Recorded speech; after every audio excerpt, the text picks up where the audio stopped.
నాగలాపురం గ్రామంలో అంగన్వాడీ కేంద్రంలో నిన్న జరిగినటువంటి సంఘటన పెద్ద ఎత్తున ప్రచారం జరిగింది.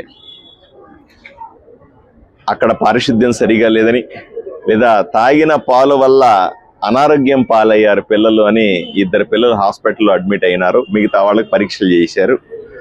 2 పిల్లలు కూడా నార్మల్గానే ఉన్నారు. ఇబ్బంది పడాల్సిన అవసరం ఏమీ లేదు.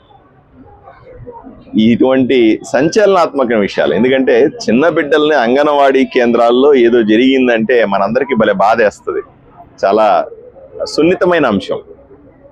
దీన్ని అన్ని విధాలుగా జాగ్రత్తలు తీసుకోవాలి.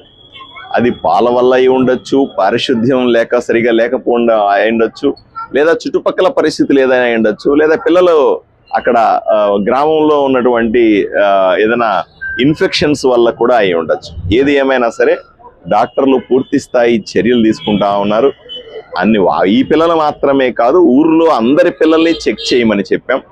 అక్కడ ఏదన్నా సరే అంటువ్యాధి ఏమైనా ప్రబలి ఉందా, లేదా మిగతా పిల్లలకి ఏదైనా ఇబ్బంది వచ్చే పరిస్థితి ఉందా, ఇవన్నీ కూడా ఎప్పటికప్పుడు తెలుసుకుంటా ఉన్నాం.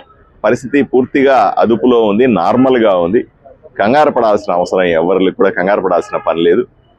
అన్నీ సక్రమంగా జరిగేలాగా వెంటనే చర్యలు తీసుకుంటాం. చాలా మందికి ఓన్లీ పాల వల్లే జరిగిందని చెప్పేసి చాలా మంది తల్లిదండ్రులు విద్యార్థులు చెప్పారు.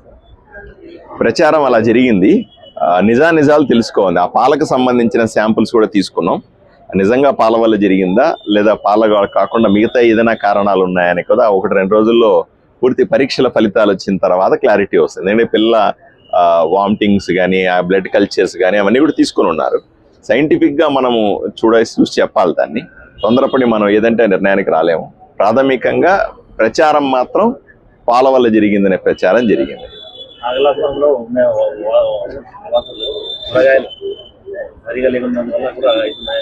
అది అంటే ఊర్లో నా అనుమానం ఏంటంటే ఈ కేవలం 2-3 పిల్లలకి మాత్రమే కాదు, ఊర్లో మిగతా పిల్లలకి ఏమైనా సమస్య ఉందా అని ఇప్పుడు ఎగ్జామిన్ చేశాను. డాక్టర్లు పోయినారు ఆల్రెడీ గ్రామానికి.